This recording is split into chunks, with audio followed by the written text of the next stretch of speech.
कभी सोचा है कि जब भक्ति और शक्ति एक साथ मिल जाएं तो क्या हो सकता है? आज हम एक ऐसी ही अद्भुत कहानी में उतरने वाले हैं जो भगवान हनुमान के सबसे शक्तिशाली रूपों में से एक पंचमुखी हनुमान के रहस्य को उजागर करती है। तो सवाल ये उठता है कि आखिर हनुमान जी को 5 मुखों की जरूरत पड़ी ही क्यों? मतलब ऐसी क्या मजबूरी आ गई थी, ऐसी कौन सी चुनौती थी जिसके लिए उन्हें ये असाधारण रूप लेना पड़ा? चलिए आज इसी रहस्य की परतों को खोलते हैं। देखिए, हनुमान जी का हर रूप शक्तिशाली है, पर पंचमुखी रूप वो कोई साधारण अवतार नहीं था। इसका जन्म हुआ था एक बहुत बड़े संकट से निपटने और एक दिव्य उद्देश्य को पूरा करने के लिए। ये कहानी हमें दिखाती है कि कैसे सच्ची भक्ति और असीम शक्ति मिलकर नामुमकिन को भी मुमकिन बना सकती हैं। हमारी ये कथा हमें रामायण के उस मोड़ पर ले जाती है जब लंका का युद्ध अपने चरम पर था, जब लग रहा था कि अब तो धर्म की जीत पक्की है। तभी कहानी में एक बहुत ही भयानक मोड़ आता है। रावण को जब अपनी हार दिखने लगी तो उसने अपना आखिरी दाव चला। उसने पाताल लोक से अपने भाइयों अहिरावण और महिरावण को बुलाया। और ये सिर्फ योद्धा नहीं थे, नहीं, ये तंत्र मंत्र और काली शक्तियों के माहिर थे। इनका आना मतलब युद्ध के मैदान में सिर्फ बल का नहीं बल्कि माया का खेल शुरू होना था। और उन्होंने आते ही अपनी माया का इस्तेमाल किया। रात के अंधेरे में सोते हुए भगवान राम और लक्ष्मण का अपहरण कर लिया गया। उन्हें पाताल लोक ले जाया गया, जहां अहिरावण अपनी देवी को उनकी बलि चढ़ाने वाला था। जरा सोचिए उस पल को, जब नायक ही असहाय हो गए। ये संकट सिर्फ अपहरण का नहीं था, ये धर्म की पूरी उम्मीद पर एक सीधा हमला था।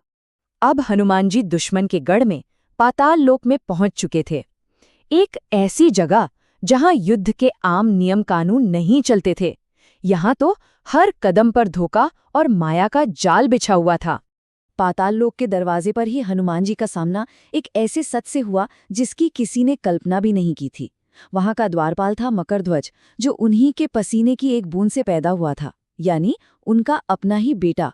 वो कर्तव्य से बंधा हुआ था और अपने पिता का ही रास्ता रोक रहा था। ये एक बहुत ही अद्भुत और भावुक पल था। और यहीं पे कहानी की सबसे बड़ी पहेली सामने आती है।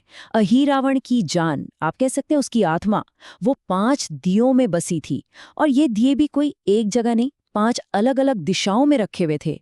अब देखिए, उसको हराने का सिर्फ एक ही तरीका था, इन 5 दियों को एक ही पल में एक साथ बुझाना होगा। सोचिए जरा, एक इंसान के लिए ये करना, ये तो नामुमकिन ही था। लेकिन कहते हैं ना, जब समस्या अलौकिक हो तो उसका समाधान भी दिव्य ही होता है। इसी नामुमकिन सी लगने वाली चुनौती को हल करने के लिए एक दैवीय समाधान प्रकट हुआ। और यही था वो पल। हनुमान जी ने एक अद्भुत रूप धारण किया, 5 मुखों वाला दिव्य रूप, पंचमुखी हनुमान। ये रूप सिर्फ शक्ति दिखाने के लिए नहीं था, नहीं, ये उन 5 दियों की चुनौती का एक सटीक रणनीतिक जवाब था। हर मुख का एक खास मकसद था, एक खास दिशा थी। तो अब सवाल ये था कि ये दिव्य रणनीति काम कैसे करेगी। चलिए कथा के सबसे रोमांचक हिस्से पर चलते हैं और देखते हैं कि कैसे असंभव को संभव बनाया गया। हर मुख के पीछे एक अद्भुत शक्ति थी। पूर्व में तो स्वयं हनुमान जी का वानर मुख था, जो बल और भक्ति का प्रतीक है।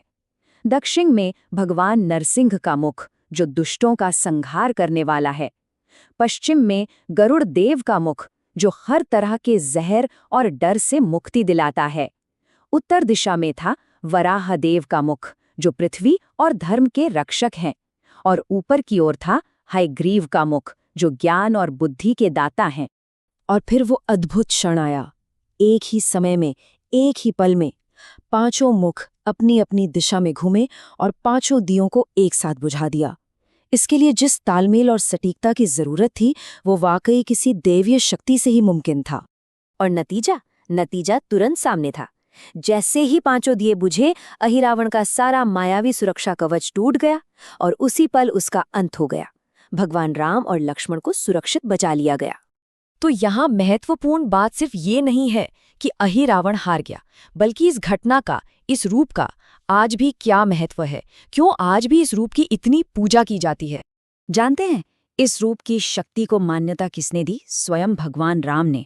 उन्होंने हनुमान जी को ये वरदान दिया, ये आशीर्वाद दिया कि हे हनुमान, जो कोई भी आपके इस पंचमुखी रूप की पूजा करेगा, उसकी सारी बाधाएं, सारी मुश्किलें दूर हो जाएंगी।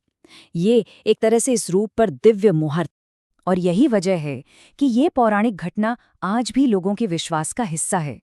पंचमुखी हनुमान कवच को दुश्मन के डर, बुरी नज़र और हर तरह की नकारात्मक ऊर्जा के खिलाफ एक बहुत ही शक्तिशाली ढाल माना जाता है। आखिर में इस पूरी कथा का सार क्या है? ये सिर्फ एक चमत्कार की कहानी नहीं है।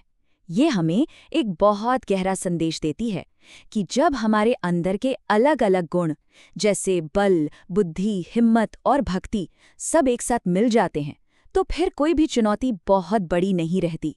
असंभव भी संभव हो जाता है। तो ये कथा हमारे लिए एक गहरा सवाल छोड़ जाती है। हमारे अपने जीवन में ऐसी कौन सी असंभव लगने वाली चुनौती है जो शायद हमारी सभी आंतरिक शक्तियों के एक साथ आने का इंतजार